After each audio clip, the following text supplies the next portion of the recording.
Salut à tous. J'espère que vous allez bien aujourd'hui. Alors, une fois n'étant pas coutume, aujourd'hui en fait, je vais commencer en fait là mon audio, mon podcast vidéo par une histoire sur lequel en fait je vous expliquerai un truc par la suite.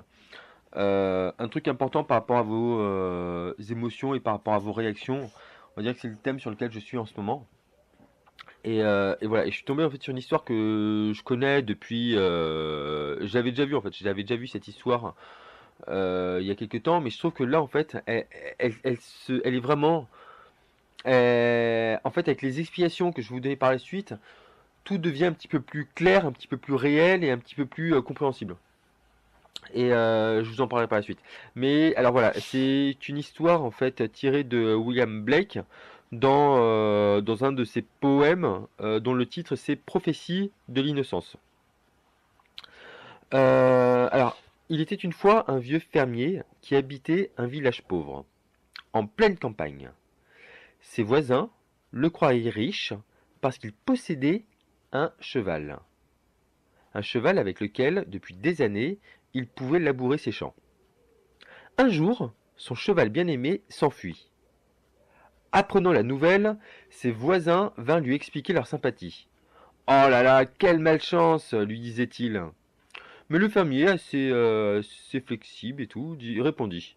Oh, va savoir, qui sait, si c'est une malchance ou pas. Le lendemain, le cheval revint. Mais il revint avec 6 chevaux sauvages. Quel prodige, se réjouirent les voisins.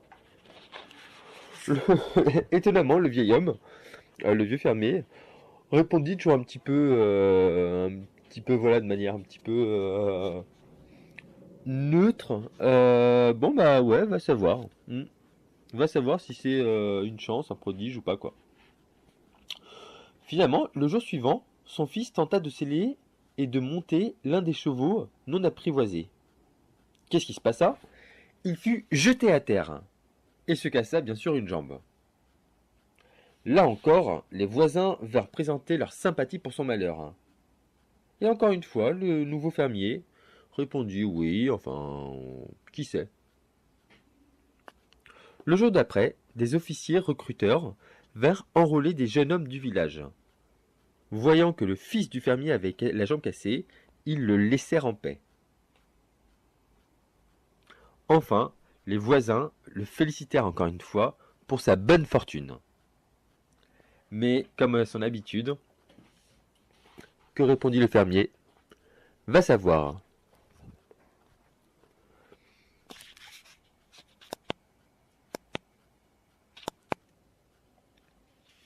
Alors,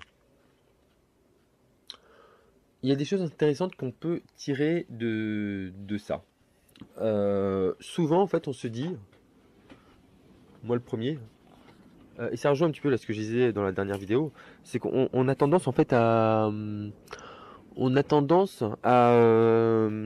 catégoriser en fait les événements qui nous arrivent, bon, mauvais. Tel événement arrive, est-ce que ça va être bon pour nous, est-ce que ça va nous être profitable? Oui, non, donc voilà, on le met dans une catégorie, oui, non, on le met dans une autre catégorie. Et là, en fait, on s'aperçoit que si la vie était aussi simple, ça serait bien pour tout le monde, ça serait nickel. Mais c'est très souvent, ce n'est pas le cas. C'est que euh, on le voit à travers cet exemple, à travers cette histoire, c'est que souvent, en fait, les événements positifs et négatifs sont entrelacés. En fait, voilà, ils sont entrelacés tout simplement. Et on a souvent du mal, nous, à notre échelle, à réellement voir quelles sont la portée la portée des conséquences. Vers quoi ça va nous emmener. Aujourd'hui, si vous, en fait, vous voulez,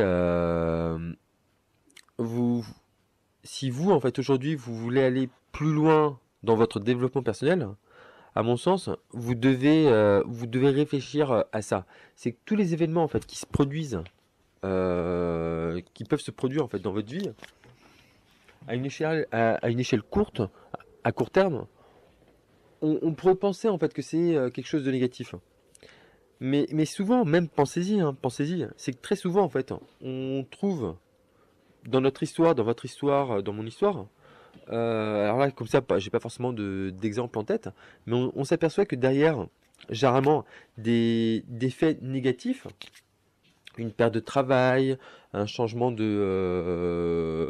perte de relation, voilà, enfin, une, on n'est plus en couple, notre histoire d'amour se finit, etc., etc.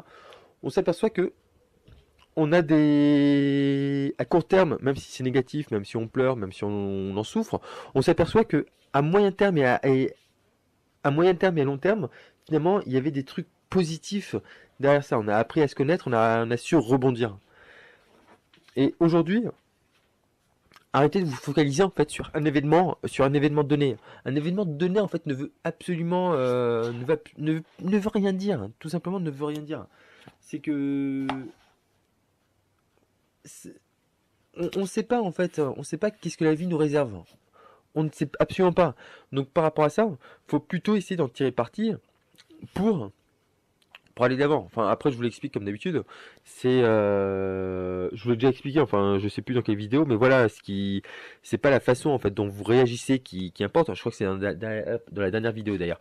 C'est pas, c'est pas finalement les choses en fait qui vous arrivent qui comptent le plus, mais c'est la façon dont vous réagissez. Et d'ailleurs, c'est la technique, c'est ça, j'en suis un. C'est la technique en fait que je vous donnais là dans la précédente vidéo. C'était de vous servir en fait de ce qui se passait comme un révélateur émotionnel, de vous servir de ça pour aller plus loin. Et, euh, et je sais plus ce que je voulais dire, mais voilà, enfin vous comprenez l'idée. Donc surtout, ne vous focalisez plus sur tel événement positif ou négatif, mais essayez d'en tirer parti pour vous découvrir qui vous êtes, et enfin pour vous dire que ça vous sera peut-être certainement profitable, que rien n'arrive par hasard. Je crois que c'est Albert Einstein, pardon, qui disait que Dieu ne jouait pas au dé, dans le sens où aujourd'hui, toutes les choses qui vous arrivent, ça vous arrive en fait dans pour un but bien précis. Ça vous arrive à dessein. Dites-vous ça, c'est que rien ne vous arrive par hasard et tout est fait pour que vous grandissiez. Pour vous permettre de grandir. Je crois que c'est en plus David Laroche là, qui a l'habitude de dire que c'est une forme de challenge, la vie vous challenge. Donc faut plutôt voir ça de manière positive et vous allez voir en fait les choses puissantes qui vont vous arriver. Voilà, comme d'habitude, je vous ai préparé en fait la première partie d'une formation à recevoir, à télécharger gratuitement en cliquant sur le lien juste en dessous de cette vidéo. Moi je vous dis à très vite. Ciao.